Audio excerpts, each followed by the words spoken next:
Skyrock pour les militaires. Le ministre des Armées et des Anciens Combattants, Sébastien Lecornu, était hier à Montlhéry au 121e régiment du train pour l'hommage national au maréchal des logis Fanny Claudin qui a perdu la vie au cours d'une mission au Liban.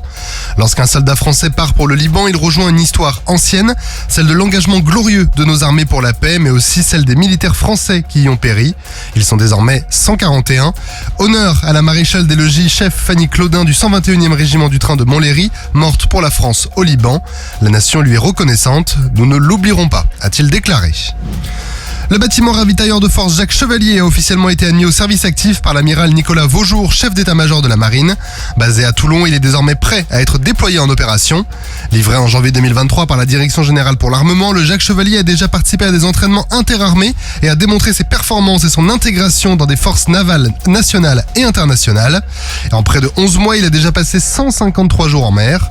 Ce navire est le premier d'une série de 4 bâtiments ravitailleurs de force qui remplaceront progressivement les bâtiments de commandement et de ravitaillement d'ici 2033.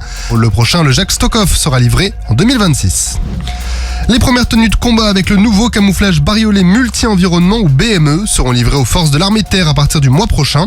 Le déploiement de cette nouvelle tenue de combat se fera progressivement. La 7e brigade blindée sera ainsi la première équipée, un choix qui correspond à la volonté de rapidement doter les unités projetées. La 2e brigade blindée suivra avec une couverture complète de l'armée de terre prévue d'ici décembre 2025. En tout, la transition touchera toutes les armées, directions et services d'ici 2027 pour un total de 400 000 tenues confectionnées et un budget d'environ 200 millions d'euros. Le BME, successeur des camouflages Centre-Europe et Désert utilisés depuis 3 décennies, est le fruit d'un long travail débuté en 2016. Ce nouveau motif combine des triangles inspirés du camouflage utilisé sur les véhicules du programme Scorpion, avec des formes naturelles et un fond brun couleur Terre de France et avec un graphisme à 6 couleurs. Le BME sera également décliné pour les environnements enneigés, avec des versions adaptées aux conditions de grand froid. Et vous le savez, le service national universel civil s'adresse à tous les jeunes âgés de 15 à 17 ans.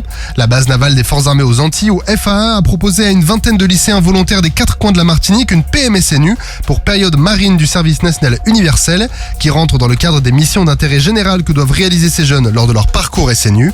La semaine a été riche d'enseignements pour ces jeunes entiers qui ont ainsi pu effectuer des activités et suivre des conférences en travaillant essentiellement sur l'esprit d'équipage qui anime les marins, ainsi que sur les valeurs du sport qui lui sont complémentaires et profiter de temps d'échanges pour améliorer la culture du vivre ensemble.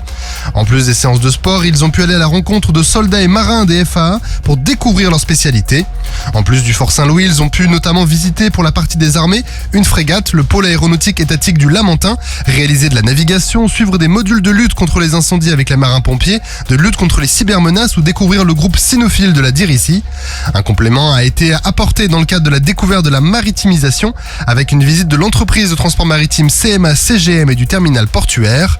Un programme unanimement apprécié, résumé ici par Alizé, l'une des élèves. Ça en vaut vraiment la peine. On découvre énormément de choses qu'on n'aurait jamais pensé et ça nous ouvre des portes vers l'extérieur. Elle est pas belle la vie. Que du bonheur! Vous pouvez découvrir dès ce matin le reportage complet dans nos podcasts. Sur terre, sur mer, comme dans les airs. Skyrock PLM, en équipe avec Cuneo, la mutuelle des forces armées.